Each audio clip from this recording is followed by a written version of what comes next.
Əgər insan tərif alırsa, təqdir alırsa və qiymətləndirilirsə, bu zaman insan özünü xoşbəxt hiss edir. Dopamin hormonu salgılanır. Düzgün, sağlam qidalansa, biz o cülalları alsaq doğru düzgün, bədəndə o hormonlar, fermentlər də sintez olunacaq. Endokrin sistemin pozğunluğu bütün sahələrə təsir göstərir. Bədənə lazım olan qidaları təmin etdiyimiz təqdirdə bədən bir balanslı olacaq. Psixologiyada da var ki, çox sevgi də zərərdir, az sevgi də zərərdir. Stressi idarə etməyin yolu birincisi o stressin daimi sənin bədənində qalmayacağını dərk eləməkdir. Sanki hər kəs belə lüks həyatda yaşayır, mən niyə deyil? Statistik olaraq kişilərin insult olma, infarkt olma ehtimalı da daha çoxdur. Beynimiz bir balanslı oldusa, huzurda olsa, həmən o maddələrin, hormonların balanslı şəkildə ifraz olunmasını təmin edəcək. Bizi stressdən qoruyan bizim ailəmizdir.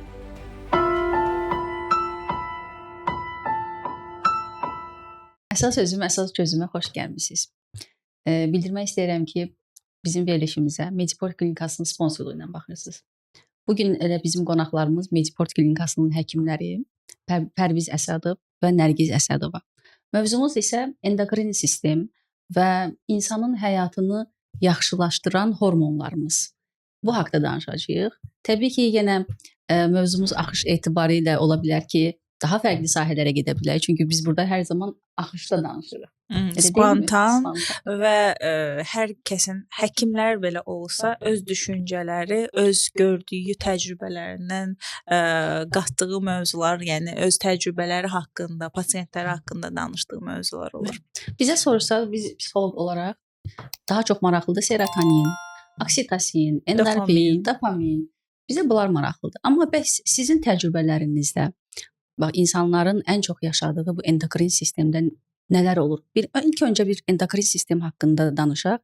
Niyə görə insanlara lazımdır? Neçə yaşdan sonra daha çox diqqət edək? Kiçik bir buradan məlumat bir giriş olsa edək. İstəyirsiniz özünüzü də təqdim edin. Nərgiz Əsədova, Mediport Klinikasının endokrinoloqu. Bu barədə nə deyə bilərsiniz? İlk öncə sizə təşəkkür edirəm məni dəvət etdiyiniz üçün verilişinizə.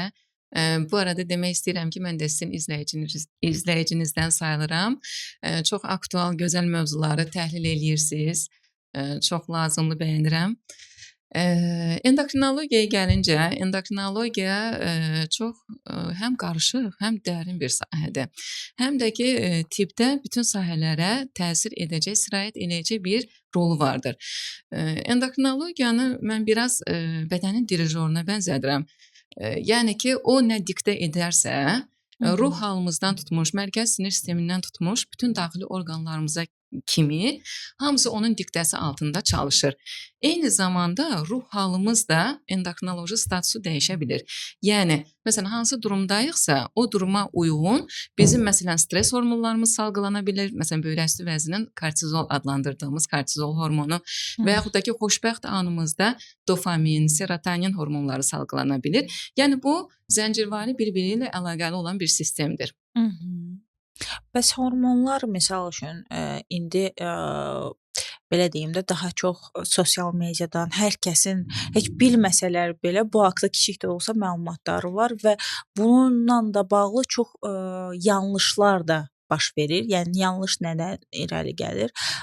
Biodabafkalar almaqları və yaxud da misal deyirəm, serotonin hormonunu yüksəltmək üçün şokolad yeyir, adam şirniyyat yeyir ki, bu məni xoşbəxtlik hormonlarımı çoxaldacaq və mən özümü çox yaxşı hiss eləyəcəm. Hətta abituriyentlər belə bunu yeyərək, belə deyim, xoşbəxt hiss eləyərək kiçik də olsa ya da sintetik vasitədə təbii ki, kiçik də olsa bu vaxtı keçirdim, imtahanımı verim, daha yaxşı hiss eləyim kimisinə eləyirlər. Yəni bu yanlışları əslində düzəltsəz daha yaxşı olar ki, misal deyirəm, serotonin hormonu yetərsizdir, insanın dopamini, serotonini yoxdur, özünü xoşbəxt hiss eləmir, bədbəxt hiss eləyir, yuxusuzdur, kiçik bir şey desə belə aniden qışqırıb qəzəblənə bilər də, aqressiyalıdır. Bunun üçün nə etməlidir insan? Yəni bu kimi zərərli şeylər yerinə, sintetik vasitələr yerinə təbii üsullar və yaxud da bunu doğru şəkildə diaqnoz qoymaqları üçün nə etməlidirlər? Belə deyək, düzdür, hormonlar bayaq dediyim kimi ruh halımıza görə salgılanır bədəndə. Lakin onun əgər hormon yetməzliyi varsa, biz yəni inyeksiya şəklində və yaxud da ki, tablet şəklində o hormonu alsaq belə ruh statusumuzu, ruh halımızı düzəldə bilmərik. Yəni belə deyək də, heç bir sintetik qida, heç bir sintetik kimyasal tabletlər o ruh halımızı düzəltmə imkanatı yoxdur. Yəni bəzən görürük ki, məsələn, qadınlar da gəlir, cinsi həvəssizlik görürük. Məsələn, deyir ki, doktor, mənim nəsə hormonal balansımda bir dəyişiklik var. Nəsə mən özümü çox yorğun hiss eləyirəm filan. Yoxlayırıq, baxırsan ki, insan danışanda artıq biz anamnezdə artıq 80%, 70% biz diaqnozu qoyuruq ilkin danışıqda. Və onunla razılaşıb deyirik, tamamdır. Biz amma beynimizdə bilirik ki, burada yəni hormonal statusda bir dəyişiklik olmayacaq, çox güman. Amma onu yoxlayanda görürük ki, hormonlar hamısı normal və yenə də aşkar olunur ki, burada doğrudan da insanın, pasientin ruh halı düzgün deyil. Yəni ki, aşırı stres vəziyyətindədir. Ona bağlıdır onun o yorğunluğu, o dəngəsizliyi, belə deyək də, depressiv halları.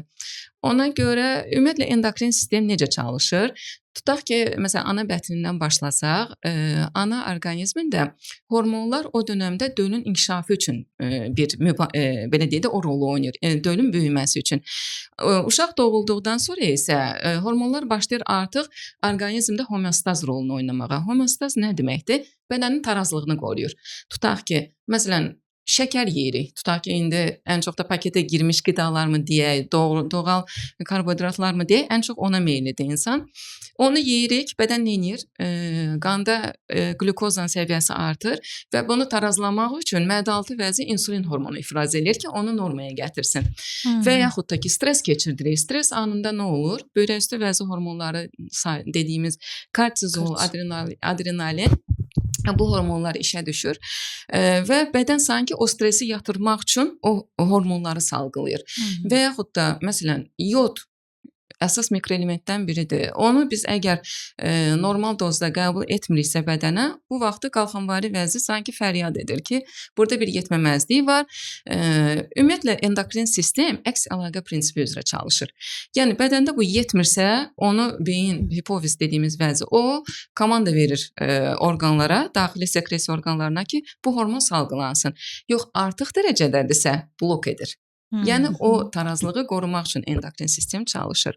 Bədənin balansını qoruyur. Bəli, balansını qoruyur. Serotoninə gəldikdə isə, serotonin dediyim kimi bir çox şeylərə bağlıdır. Bu mutluluq hormonu deyirik buna. Serotoninin artması üçün dediyim kimi tək o hormon yetməyə bilir. Yəni onu tablet şəklində də alsaq, iynə halında da o tarazlığı biz əldə etməyə bilirik. Buna sistemli yanaşmaq lazımdır. Bura nə aiddir? Düzgün həyat tərzi. Düzgün həyat tərzinə aiddir düzgün qidalanma, düzgün yuxu, düzgün sosial ünsiyyət.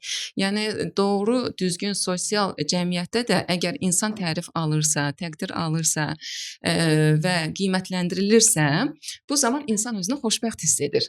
Dopamin hormonu salgılanır. Dopamin hormonu həmçinin də bizi hərəkətə keçirən hormondur. Yəni biz hədəflər qoymağa can atırıq, motivasiya verir, hansısa bir aktivitetə, məsələn, tutaq ki, insanın ruh halı çox piklərdə olanda nə istəyirik? Rəqs eləmək istəyirik, mahnı oxumaq istəyirik, dostlarımızla görüşmək istəyirik. Ona görə bu zəncirvari bir-biri ilə əlaqəlidir. Tutaq ki, serotoninin artması üçün hamısı deməli dopamindən əmələ gəlir də. Dopamin bundan da öncə biz triptofanı o balansı artırmalıyıq. Onun üçün də yenə də qidalanmaya gəlirik. Triptofan amin turşudur. Bu amin turşu da ən çox zulalarda olur. Deməli, zulalara da nə aiddir? Ət məhsulları, lobyalar, ondan sonra süd məhsulları, pendir, bunları demək olar. Yəni düzgün, sağlam qidalansaq, biz o zulaları alsaq doğru düzgün, bədəndə o hormonlar, fermentlər də sintez olunacaq. Yox, düzgün həyat tərzi sürməsək, istənilən tableti də alsaq, yəni o mutluluq hormonu dediyimiz serotonini, antidepressantı alsaq da, o bir sürə bizə effekt verəcək, amma rezervimizi tükədəcək. Yəni siklik antidepressant dediyimiz tabletlər nədir?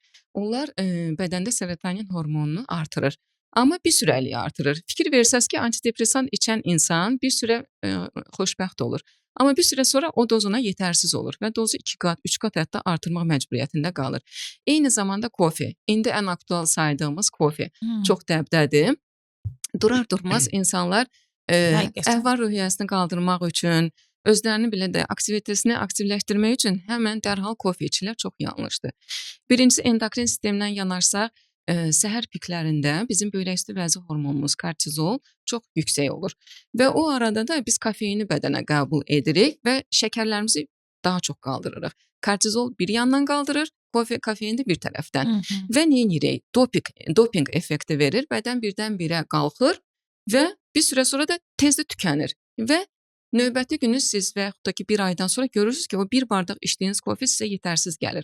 Onu 2-yə, 3-ə hətta qaldırmış olursunuz. Ona görə biz nə edirik? Rezervimizi erkən tükədirik. O olmasın deyə məncə gündəlik bioritmimizi doğru düzgün qursaq, buna aid də düzgün qidalanmadan, düzgün fiziki aktivlikdən ta yuxuya kimi. Bunları düzgün balanslı şəkildə etsək, yəni mutluluq hormonu da salgılanacaq, ondan sonra stres hormonları da azalacaq, yuxu hormonu melatonin də salgılanacaq. Çox önəmlidir yəni. Bəs sizin bir əlavəniz varmı? Hörmətli Pərviz həkim. Mövzu olaraq zaten endokrinologiyanın olduğu halda, yəni endokrinolog xanımın yanında danışmaq biraz ehtiyatlı danışacağım. Bu verdiğiniz sualda biz terapevtlərin işi endokrinoloji, o bir axı Nərgis xanım dedi, homeostaz. O homeostaz pozularkən hədəf orqanların zədələnməsindən bizim işimiz artıq biraz ləngimiş, gecikmiş mərhələdə.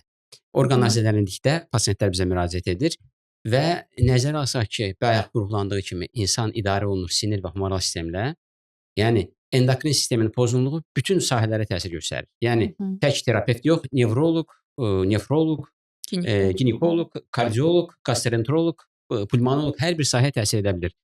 Yəni o baxımdan mənim burada danışacağım sadəcə nələr edə bilir? Yəni əsas mövzuları Nərgis xanım deyəcək. Bizim dedik ki, bayaq ruh halımız, təbii ki, bütün xəstəlikləri yaradan bizim ruhsal pozuntularımızdır ki, ruhsal sağlamlığımızın pozuntularımızı biz artıq bədənimizə siqnal verir ki, nəyə diqqət etmək lazımdır və biz də buna psixosomatikada biz buna baxırıq ki, artıq mənim hansı hissəmin sağlamlığını pozulduğunda mənim ruhsal bədənim nə demək istəyir? Biz bunlarla məşğul oluruq və eyni zamanda belə deyək, bizim sahəmizdə gördüyümüz təcrübələrə əsasən, məsələn, panik atakalar. Hal-hazırda çoxdur panik ataka, diaqnozu qoyan insanlar özlərinə çoxdur və hətta çəkilişə gəlmədən öncə də bir nəfər müraciət etdi sırf bununla bağlı, amma daha çox insanlar bunun fərqində olmadan onların ürəklərində bir problem olduqlarını, ürəkdə çırpıntısı olduqlarını deyirlər. Bəzən ola bilər deyək ki, bəlkə mənim tiroidimdə bir nasazlıq var deyib, bununla gəlirlər deyək həkimlərə. Sizdə bu təcrübələrə əsasən, bu təcrübələrdən nələrə diqqət etməsini biz də öz vurğularımızı edəcəyik bu sahədə təbii ki. Öz diaqnozundan gəlib də dirətməsi. Bugün bu cür panik atak, kimdən soruşsan amma panik atak deyərək özünə diaqnoz qoyur. Bilgi artdıqca, yəni doğru insanın əlində olmayan bilgi artdıqca problemlər də artır. Bugün yəni sürücü profesional cərrahın etdiyi və yaxud da ki, profesional terapevtin etdiyi işlərlə məşğul olur. Yəni, o baxımdan iş qalıb kənarda, problem ondadır. Və avtomatik nə olacaq? Məsələn, tibbdə tələbə xəstəliyi deyilən bir xəstəlik var. Tibb universitetinin tələbələri xəstəlikləri öyrənə-öyrənə hər bir xəstəliyi özlərində yaşayırlar. Amma bir müddətdən sonra o xəstəlikləri dərk edəndən sonra xəstəliklər artıq əhəmiyyətini itirir gedir. Və amma o mərhələni əldə etmək üçün uzun bir müddət lazım oldu. Və avtomatik bugün o tələbənin oxuduğu bilgini internetdən adi bir vətəndaş oxuyur, həmən xəstəliyin əlamətlərini özündə yaşayacaq. Çünki o xəstəliyin formalaşması üçün gediləcək yollar, bilgilər əllərində yoxdur. Yəni, bilgili olmaq yaxşıdır. Bilgili olmaq bəzən problemin ağırlaşmasının qarşısına gəlir. Amma bilgili olub da həkimlik etmək bu problemdir. Məsələn, mənim narahatlığım var. Narahatlığımı erkən aşkar etdim, həkimə müraciət etdim. Məsələn, biz nə zaman bizim yanımıza gəlir çox vaxt artıq ağırlaşmış mərhələdir. Bir Nərgis xanım vurğuladığı kimi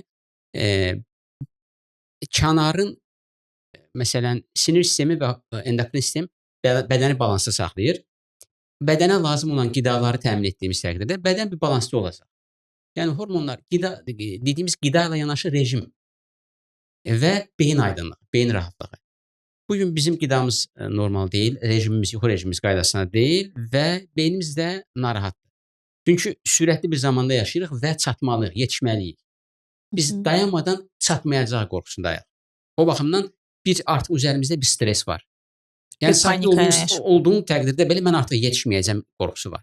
O zaman kortizol hormonumuz hal-hazırda hər kəsdə bir balanslı pozulma var, deyilmi? Bəli, kortizolun hormonu yuxarı, Nərgiz xanım onu daha ətraflı izah edə bilər, amma biz onun ağırlaşmaları ilə artır. Məsələn, xəstə stres fonunda ürək döyüntüsü artır, təzyiq olur. Bu normal bir reaksiyadır. Amma müntəzəm mən stresli olduğum təqdirdə mənim müntəzəm ürək döyüntülərim, müntəzəm təzyiq qalxmalarım artıq hədəf orqanlar dediyimiz orqanların zədələnməsinə gətirib çıxardır. Biz hamımız daim stressdəyik. Bəli. O zaman belə deyək, həyat fəaliyyətimizi yaxşılaşdırmaq üçün bu stresi həyatımızda necə idarə edək? Nəyə diqqət edək? Azaldaqmı deyim, ya da hansısa bir möcüzəvi bir formulası varmı? Endokrinologumuzda birinci yaxşı kortizoldan danışdıqsa, o zaman kortizolu necə biz bununla belə deyək, balanslaşdıraq və yaxud bunun yuxarı səviyyəsindən aşağı səviyyəsi olduqda bizim bədənimizdə yaranan problemlərdən danışa bilərik. Buradan girsək, davam edəsiniz. Deməli, böyrəküstü vəzi o da çox dərin bir orqandır. Çox orada hormonlar salgılanır. Deməli, cinsel hormonlardan tutmuş stres hormonlarına kimi. Birinci, deməli, o orqanı üzməmək üçün stresi təbii ki, azaltmalıyıq.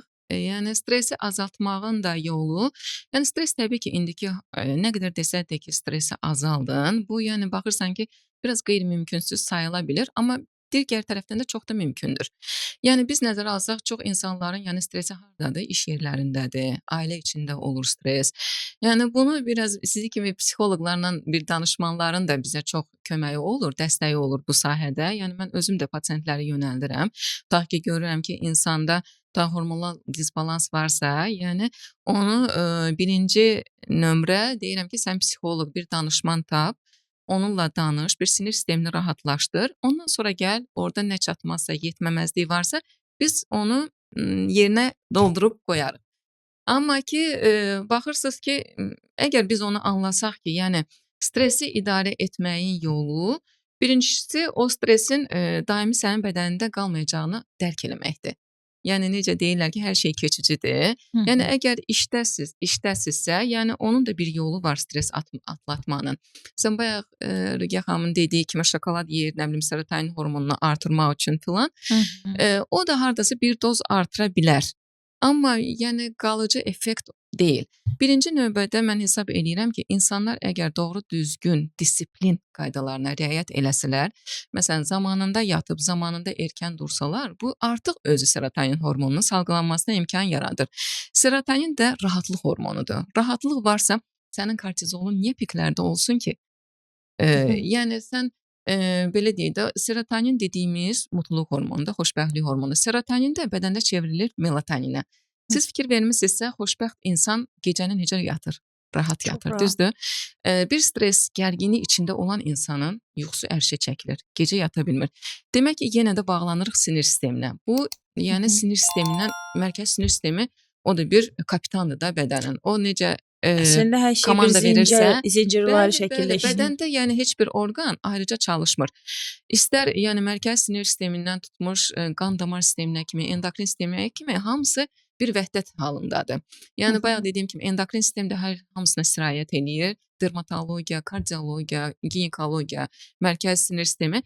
O yüzden bunu bir vəhdət halına gətirmək lazımdır. Bədəni bir dinc buraxmaq lazımdır ki, bir immun sistemi yaxşı olsun, sakit olsun, streslər aşağı olsa zaten immun sistemimiz yüksəklərdə olacaq və xoşbəxtlik hormonu da salgılanacaq. Və sizin ən çox praktikalarınızda ən çox qarşılaşdığınız hormonal problemlər ən çox nə olur? Yəqin ki, mən belə düşünürəm, tiroid ola bilər, daha çox bundan da danışsaq. Çünki bizim zob ən çox bizim region olaraq zobdan daha çox çünki bu da insanları anksiyetəyə, depressiyaya gətirə bilər. Bizim sahəmizdən baxsaq, biz deyərik ki, insanların deyə bilmədikləri o zaman bizdə tiroid xəstəlikləri yarada bilər. Və sizin sahənizdə bunu daha çox hansı problemləri daha çox müşahidə edirsiniz? Deməli, endokrinologiyanın vurğuladığınız kimi deməli, qalxanvari vəzi xəstəlikləri və şəkərli diabet tip 2 daha çox üstünlük təşkil eləyir endokrin xəstəliklər içərisində. Tiroid vəzin deməli bir hiperfunksiyası var, bir hipo. Bu nə deməkdir? Biri, yəni həddindən artıq çox çalışır. Hı. Bədənə ifrat dərəcədə tiraksin hormonu ifraz edir. Biri də ki, hipotireoz, tənbəl zob deyirlər ona el arasında. Yəni çalışmır, tənbəllik edir və lazımi miqdar o hormonu vermədiyinə görə orada başqa-başqa əlamətlər olur. Məsələn, hipohallı dediyimiz, yəni funksiyanın azalması, az hormon salgılanması, bu zaman insanlar depressiv özünü hiss edir, xroniki yorğunluq, dəridə quruluq, kilo almalar, saçın tökülməsi, yəni ağlamağa meyillik, bu halları görürük pasiyentdə. Baxırsan ki, xəstə gəlir, deyir, doktor, mən son vaxtlar çox depressiv haldayam. Çox kilo almışam. Kilo almağı deməli estetik görüntüsü də onu bir depressiyaya salır və antidepressantlar içir. Onun hormonlarını yoxladıqda görürsən ki, bunun qalxanvari vəzi doğru düzgün çalışmır. Və əksi, hiperfunksiyada da orada əksinə daha sürətli çalışır və lazım olduğundan artıq hormon salgılayır bədənə. Bu da nə verir? Ürək çırpıntısı verir, əsəbilik verir, çəkinin tez bir zamanda hədsiz verilməsi, arıqlama olur pasiyentlərdə, panik atak dediyimiz hallar olur, ürək çırpıntısı, təzyiq oynamalar. Bu vaxtda da pasiyent bəlkə də heç fikirləşmir, həmən müraciət elədikləri həkim kim olur? İlk növbədə kardioloq olur. Kardioloq da onu müayinə elədikdə görür təzyiq oynamaları, təzyiqin həddindən artıq qalxmağı, ürək çırpıntısı. Təbii ki, sağ olsunlar, kardioloqlarımız da ilk növbə hormonlara baxdırırlar və orada endokrin problem çıxarsa endokrinoloqa yönəldirlər. Yəni bu endokrin sistem belə çalışır. Şəkərli diabet həyatdan dad ala bilməyənlər şəkərli diabetə daha çox məruz qalırlar. Sözünü deyə bilməyənlər tiroid xəstəlikləri çox olur. Bəli. Yaxşı, bəs siz gözlənmədiyiniz bu xəstəliklər ən çox hansı insanlarda olur? Endokrin sistemi pozuntusu və ya bu dediyiniz kortizoldur, tiroiddir, hər şey. Bunlar ən çox hansı yaşam tərzinə sahib olan insanlarda müşahidə etmisiniz? Məsələn, böyrəküstü vəzi hormonuna gəldikdə, orada yəni orqanik dəyişikliklər ola bilər. Yəni bədən özündə gedən dəyişikliklər və biri də ki, insanın orqanları vadar etdiyi xəstəliklər.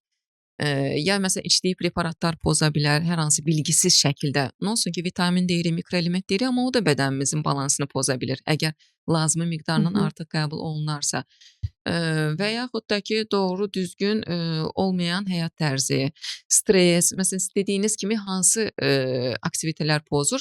Hədsiz stres, hədsiz, yəni insanların təşviş, bir tələskənlik halında olmağı özü o böyrəküstü vəzi hormonlarını tükədir.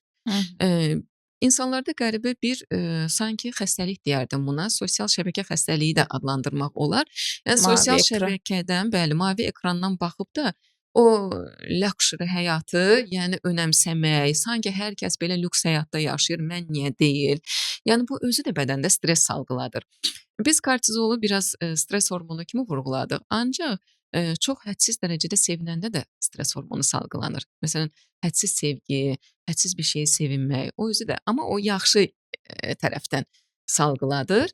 Amma nə olsun ki, sonuc əvvəl-axır yenə də kortizolun ifrazıdır ki, bu da yenə ürək çırpıntılarına, təzyiq oynamalarına gətirir. O yüzden bu insanlarda daha çox rast gəlinir. Məsələn, şəkərli diabet, baxırsınız ki, insanlar görürsünüz son dönəmlər paketə girmiş qidalar, süni qidalar, lazımsız qidalar da əslində bədənə heç bir faydası olmayan qidalardır ki, buna daha çox meyil göstərirlər. Bəli, əksinə zərərdir. Orada yəni fayda heç yoxdur demək olar. Tərkibi nədir? Soyadır, nişastadır, şəkərdir. Yəni bunun bədənə zərərdən başqa heç bir faydası yoxdur. Bunu daha çox hızlı alan insanlar artıq çəkiyə sahib olur ki, bu da sonradan insulin dirənci və sonrası da şəkərli diabet xəstələrdir. Yəni bu tip xəstələr. Əslində hər şeyin balansı həm ruhsal, həm bədən, həm hormonlarımızı da balansda saxlayır. Çünki çox belə deyim, stressə məruz qalanda da eyni hormonların dəngəsizliyini, balansının pozulduğunu hiss eləyirik. Həddindən artıq sevincdə də ki, psixologiyada da var ki, çox sevgi də zərərdir, az sevgi də zərərdir. Bunu balanslı şəkildə qoruyub saxladığımız təqdirdə həyatımızda hər şey əslində normal və balanslı olur. Amma təbii ki, həyatdır, insanıq. Hər zaman o bir ritm halda yaşaya bilmərik. Təbii ki, bunun enişləri, çıxışları olacaq. Amma bunun bizim bədənimizə verdiyi zərərlər, hormonlardan sırf söhbət gedirsə, yəni sadəcə endokrinoloji deyil də, dediyiniz kimi şəkər falan, yəni bu şeylərə də biz diqqət yetirib heç olmasa bir yaşdan sonra check-up deyirlər, yəni xarici bu həddən artıq çox yayğındır. Azərbaycanda da var deyərdim, amma bir çox insanlar həkimə getməkdən hələ də qorxurlar ki, gedəcəm, həddən artıq çox xəstəliklərim ortaya çıxacaq və mən onların çıxmağını istəmirəm. Bu mənim üçün ağır bir stres olacaq. Yəni bu zincir buradan gedir ki, amma əslində elə deyil. Bunu öncədən bildiyimiz təqdirdə və bunun üzərinə düşüb daha doğru müayinə və müalicə olunduğumuz təqdirdə heç bir problem yaranmır. Yəni əslində sizin dediyiniz o balansa gəlirik ki, yəni balanslı həyat öncədən də hər şeyi bilib onun üzərində işləməliyik. Deyilmi doktor? Doktor Pərviz həkim sizdən soruşaq. Sizin yanınıza gələn bu stresli insanlar daha çox faiz olaraq qadınlardır yoxsa kişilərdir? Ağırlaşmaların kişilərdə daha çox görülür. Yəni qadınlar o stresli olduqlarını dilə ifadə edə bilirlər. Kişilərdə isə o ifadə etmə qadağaları var. Yəni bizə uşaqlıq vaxtdan deyirik kişi ağlamaz. Yəni Duyğularını etiraz ifadə edə doğru, bilməz bəli, kişilər. yəni duyğularını bildirdinsə, yəni biraz etiraz etdinsə, vəsə artıq bizə heyfsən. O baxımdan kişilər sakit şəkildə sadəcə ölümü seçirlər. Yəni ləng tempdə. Məsələn, mən pasientlərimə əksəriyyətinə son zamanlar stresi atmağı, indi stres haqqında müəyyən müdaxilələr edəcəm.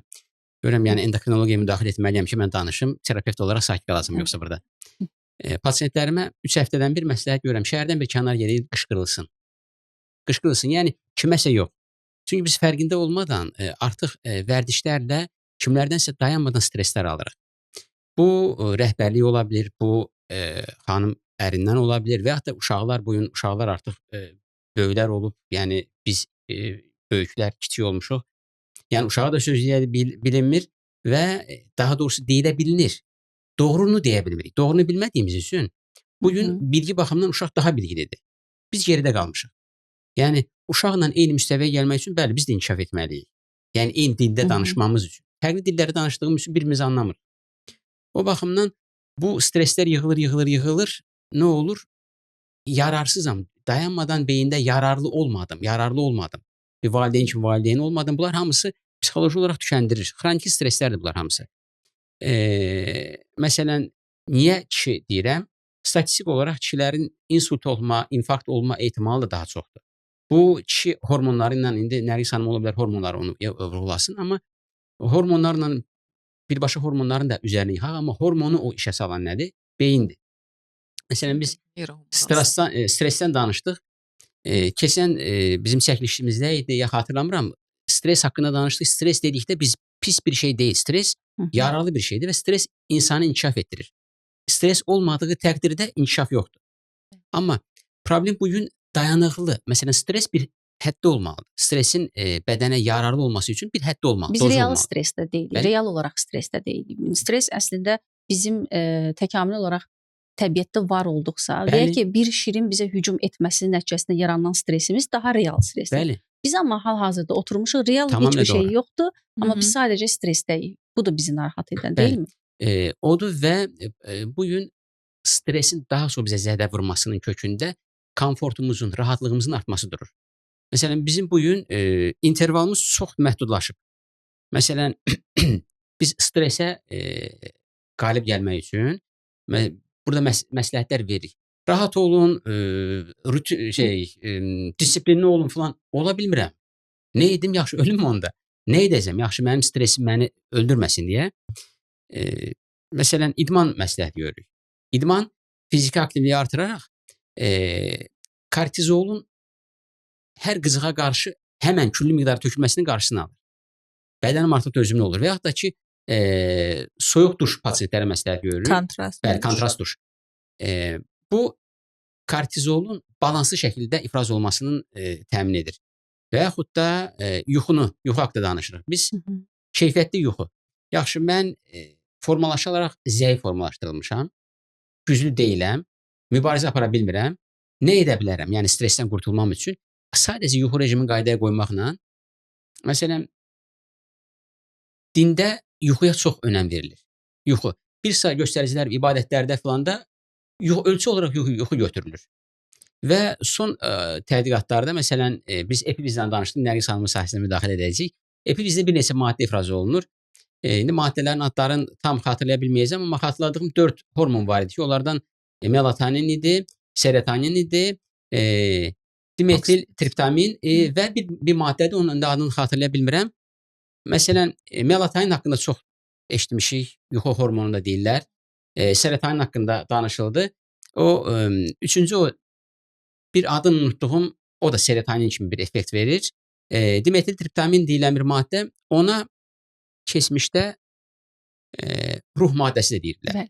Deməli, o maddə nə edir? Məsələn, o maddə daha çox ifraz olunur meditasiyayla məşğul olanlarda. Mən nə deyirdim?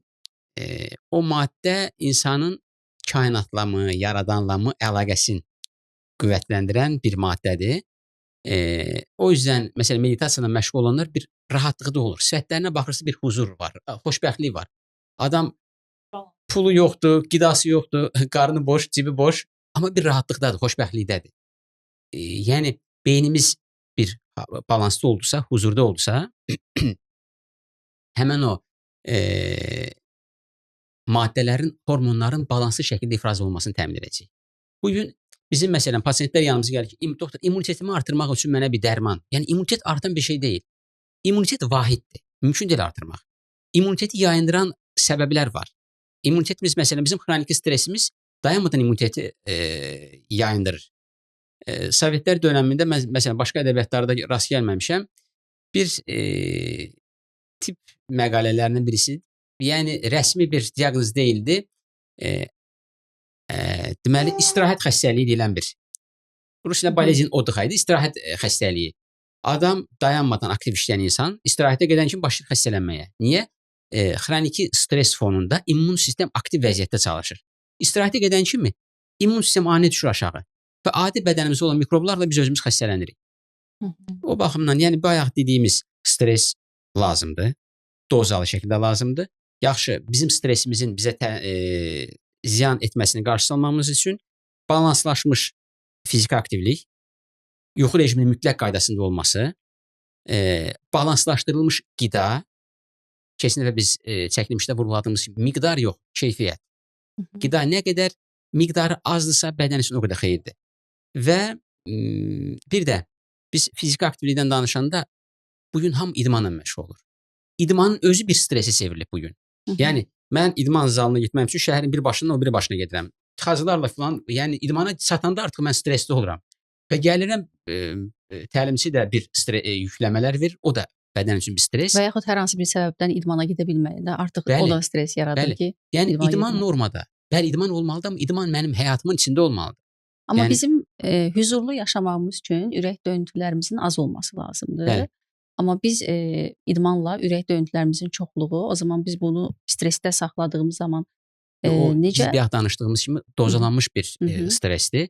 Bizim idmanımızın, idman deməyək də, bizim o fizik aktivliyimiz, bəli. Çünki bir dediyimiz kimi idman yox, həyatımızdakı fizik aktivlik olmalıdır. Ən yaxşı fiziki aktivliyimiz nə məsləhət görərsiniz? Məsələn, mən piyada yerişi məsləhət görürəm, amma sürətli piyada yerişi. Məsələn, bizdə idmanla məşğul olmaq istəyən xanımlar, baxırsan axşamlar idmana gedirlər, yürüyüşə. Söhbət eləyir, tum yeyə, bəli, sevincə deyək. Yeyə, söhbət eləyir gedirlər. Oynaqları zülümdür, bədənə zülümdür, vaxtın boş itkisidir. Yəni bəs həkim, belə sual verim. Bayaq siz dediniz ki, daha çox kişilər sizin yanınıza gəlir, stres faktoru daha çox olanlar və onlar da nədən stres yaşayırlar? Ailə, uşaq və yaxud ata-ana münasibətləri, bacı-qardaş münasibətləri. Daha çox bizə stres verən əgər ailə faktorlarıdırsa, ailəmizlə necə bu stresimizi azaldaq? Yəni onu çözməyə çalışan birisi kimi bu suala konkret cavab verməm biraz mən sadəcə etdiyim yox, etməli olacağım variantları.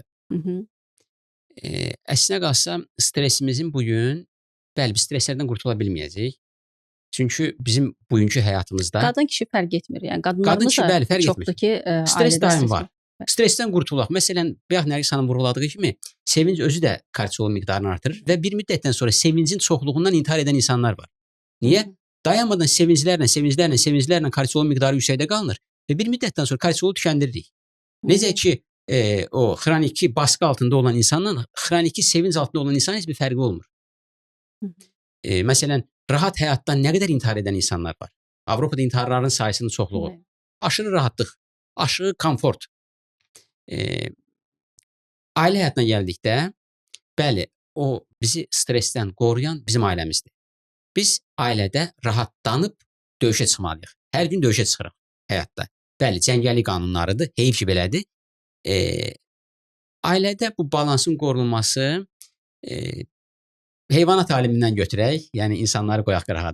Heyvanat aləmindən erkək cinsin rolu qorumaqdır, toplunu qorumaqdır. Şikarın ovlanmasında roludur. Dişi cinsin rolu isə Yuva qurmaq. Yuva qurmaq dediyimiz, bəli, yuva qurmaq, İstilik yaratmaq, balansın qorunulması. Əksinə qalsa yükün çox hissəsi, mənəvi baxımdan yükün çox hissəsi qadın üzərinə düşür. Bu gün sıxıntı nədədir? Fərqli aləmdə yaşayırıq və bu dünyanın qasa qovdusu qadınlar da kişi edir. Yəni bu yükün altına girmək üçün, çünki özlərimizə elə bir şərtlər qoymuşuq ki, həyat komfortu baxımından. Deməli, onda bu varsa, məndə də bu olmalıdır. Və tək kişi bunu çatdıra bilmədiyi təqdirdə, qadın da o komfortu əldə etmək üçün qadın da artıq işləmək məcburiyyətindədir. Nə olur? Qadın istədi, istəmədi, psixoloji olaraq kişiləşir. O psixoloji kişiləşməsi hormonlarına təsir göstərəcək. Məsələn, bugün mövzunu yayındırmayım. Yəni, o psixoloji hormonların təsiri ilə bəzən bizim kişi olaraq qarşı cinsə baxışımızda dəyişiklik yarana bilir və yaxud da eyni cinsliyimizdə də dəyişiklik yarana bilir və yaxud da qadının eyni cinsliyisinə baxışı dəyişir. Bu xəstəlik deyil, sadəcə mənim formalaşmamda mənim hormonlarımın reseptorlarla mübadiləsində olan disbalansdır. Bu da çox geniş mövzudur əslində. Bəli, o yüzden yəni yaymaq istəmədim. Bildiyiniz kimi siz bilirsiniz ki, bizim izləyicilərimiz sizi çox sevirlər, Pərviz həkim, və sizin videolara çox gözəl, çox baxırlar. Nəfsimə çox xoş gəldi. Hətta bilirsiniz ki, uşaqlar da stressdədir hal-hazırda. Uşaqlar da daim fikirləşirlər ki, mən anam atama yararlı bir övlad olum. Onlar da daim stressdədirlər. Hətta sizin bir videonuz var, dərs oxumaq, oynamaq istəyən bir uşaq üçün zülmdür. Bununla bağlı bir çox suallar gəlmişdi sizə. Yaxşı, siz bu çıxışınızla bağlı əlavə etmək istədiyiniz hər hansı bir fikriniz varmı? Yəni, təsdiqləmək istəyirsə, bəli, yenə təsdiqləyə bilərəm. Bir zülmdür. Oynamaq istəyən uşaq üçün bir zülmdür. Hətta indi belə abituriyentlər imtahanlarını verirlər və valideynlər tərəfindən o qədər böyük bir təzyiq var ki, bəli, abituriyentlərin bir çoxu, yəni imtahan verməkdən çox imtahandan sonra valideynlərinin ona verəcəyi, bəli, eynən tepkisi, yəni ona verəcəyi reaksiyası o qədər gərgin vəziyyətdədirlər ki, artıq bir imtahandan sonra xəstəliklər görünür, o müşahidə olunur. Hətta imtahandan öncə belə korluq, həyəcan, ürək ritminin dəyişməsi, qızdırma. Çox insan tanıyıram ki, imtahanı qızdırma 40-41 dərəcə qızdırma ilə gedir və bunun altında yatan səbəb nədir? Təbii ki, stres, təzyiq. Nə qədər valideynlər soruşsan ki, necə bir təzyiq? Yox, mən heç nəyə qarışmıram. Hara girmək istəyir, necə girmək istəyir, özü bilər. Amma sizin dediyiniz kimi elə bir zülm var ki, yəni orada uşaq artıq imtahana girmək ya da imtahanın nəticəsi önəmli deyil. Verim və valideynlərimdən qurtulum. Nə edə bilərik? Məsələn, o dediyimiz fikrə. Orada suallarda ümumiyyətlə nə tip suallar var idi? Bəs necə edək ki, adımızı necə ataq, uşağa zülm olmasın. Sevdirərək, oxudaq, sevdirərək. Problem nədir? həvəs yaratmağa bir təcrübələr aparırlar. Təcrübələrdə deyilir ki, mənim 2 əlimdə neçə barmaq var. Adam həmən 5-i deyir. 5. Gördüyümə inanıram. Yəni 2 əlimdə neçə barmaq var? Yəni qulağa qulaq asmırıq biz. Qulaqla, gözlə. Və nəzərə alsaq ki, biz böyüklərin tərəziləri, ayarları artıq korlanıb. Çünki biz dayanmadan yaxşı görünüm deyə artıq öz istəklərimizi ört-basır edirik, öz tərəzilərimizi, öz doğrularımızı. Amma uşaqlarda pozulmayıb. Hələ poza bilməmişik. Yəni o ağ səhifəni hələ çox bəli, yavaş-yavaş. O baxımdan çox bacarıqlıyıq. Demək, uşağın tərəzisi doğru olduğu üçün uşaq valideynin dediyinə yox, valideynin hərəkətinə baxır. Baxır ki, valideyn deyir ki, abla get dərsini oxur. Valideyn özü oturub televizorun qabağında mənasız bir verilişə baxır.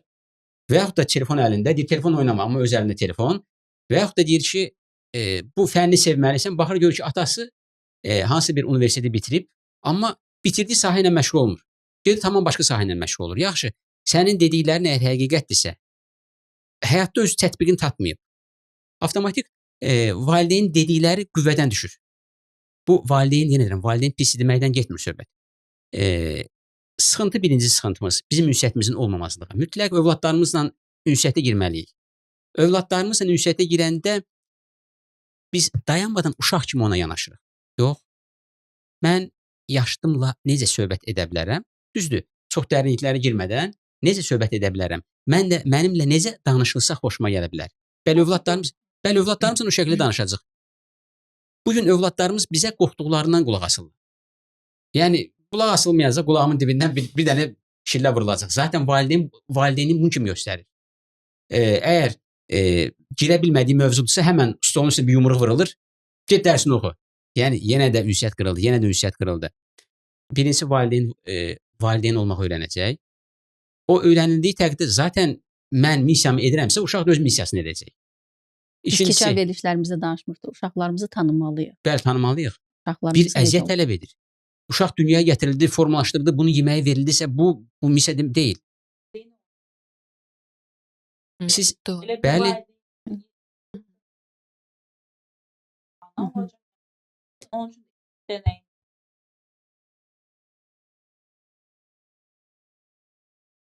Bəli, bizim bir dostumuz, psixoloq dostumuzun bir sözün vurğulamaq məcburiyyətindəyəm və onu da evdə mən tətbiq etmişdim. Məsələn, oğlumun 18 yaşı olanda mən ona dedim ki, mən bundan öncə 18 yaşlı birisinin atası olmamışam. Mən valideyn olaraq belə bir məktəb də yoxdur, valideynlik məktəbi. Kaş olaydı. O yüzden mən xamam. Mən ikinci övladımda artıq 18 yaşlı birisinin atası necə olunuru bilə bilərəm. Amma səndə xamam. Olar mı əl-ələ verib bu məsələni həll edək? Yəni, mən etiraf etdim. Yəni, etdiklərimdə səhvlər edə bilərəm. Bu, sənə olan mənim səmimi münasibətim deyil. Bilgisizliyimdir. Etiraf edirəm bilgisizliyimi. Bu, ünsiyyət qurulandan sonra artıq uşaq qulaq asmağa başlayacaq. İkincisi, edəcəyimiz uşağa hansısa bir sənəti sevdirməliyik. Fənni yox, sənəti. Uşaq o sənətə addımlamaq üçün fənləri özü seçəcək. Məsələn, zorla riyazi bilgisi olmayan birisinə riyaziyyatı yükləmək, məsələn, mən riyaziyyatı sevmişəm, sevdiyim sahələrin hamısında riyaziyyat olduğu üçün. Və bu gün də riyaziyyatı sevirəm. Yəni, bugün zülmün kökündə biz valideynliyimizi bilməməlizliyimizdir. Uşaqları dinləyə bilməməzliyimizdir. Məsələn, bir nadid uşaq. Nadid uşaq diqqət istəyir. Uşaq görür ki, əgər hər dəfə bir taqqıltı salanda valideyn başını ona tərəf çevirirsə, mesaj. Deməli, mən nadirlik, uşaq onu oynamaq zənn edir. Oynamaq üçün. Necə ki, bir ev heyvanlarından oynamaq üçün gəlib cırmaq atır. Nəsə bir şeydir. Yəni, mən də varam. Dinləməyi bilmədiyimiz üçün. Biz məsləhət vermə həmişə abu havasında oluruq. Sadəcə uşaqlara qarşı deyil. Etdiyimiz ilk öncə nədir? İnsanları şərh etmə, etiketləmə, onlara məsləhət vermə rolunda oynamaq. Ən ucuz özünü var etmə vasitəsi məsləhət vermədir. Əməl yox, məsləhət vermə. Və qorxulu şeylərdən də birisi, məsələn, biz müqayisə etməmiz. Bütün yaxınlarımızı itirmə kökündə duran müqayisə. Əgər biz övladlarımızı biri o birisindən, bax, böyük qardaşım bunu etdi və ya da kiçik bunu etdiyi halda sən etmədin, artıq uşağı itirdik. Müqayisəni şəxsin özü Təbii. etməlidir. Öz-özünə müqayisələri qoymalıdır. Əvvəlki halını indiki Bəli, halına. tamamilə doğru. Uşağın şəxsiyyətini pozmaq və yaxud da onun hələ heç nə xəbər olmadan artıq bir rəqabətə salmaq həqiqətən də çox dəhşət vericidir. Məsələn, biz bu danışdıqlarımızla indi Nərgiz xanımın sahəsinə müdaxilə edəcəyik. Bu uşaqlara biz dedik, düzgün əslində qalsa düzgün formalaşdırma, biz düzgün formalaşdırdığımızı zənn edirik. Məsələn, mən əziyyəti çəkmişəmsə mənim övladım əziyyət çəkməsin, ən yaxşısını övladım yesin. Bu valideynliyə yaraşan bir şey. Amma valideynin içində bir əziyyət də var. Biz övladlarımızın əziyyət çəkməməsini istəyirik. Əslində bu Bu çox da bizi yanlış. stressə salır da. Əlbəttə bu da bizi stressə Yenə salır. gəldiyi paradoks oldu. Bəli. Bizi stressə salır və uşağımızın resursunu da tükətir. Bəli, o resurs dediyim, Bəli. bəli, bax mən hormonal baxımdan. Eynən. Məsələn, biz qalxanvari vəzdən danışdıq. Qalxanvari vəz mən indi ifadə edə bildiyim, doğrusu Nərgiz xanım deyə bilir. Mübadiləni sürətləndirən, metabolizmi sürətləndirən. Əgər mən xroniki stressdəyəmsə, mənim qalxanvari vəzimə fasilə vermirəm. Dayanmadan yüklənmiş vəziyyətdə o işlənilir. Və düzdür, bəlkə də səhv deyirəm, bu mənim sadəcə fikrimdir. O qalxanvari vəzdə düyünlər olur, aktiv ocaqlar olur. Bizim xroniki stresslərimiz onlara səbəb ola bilər.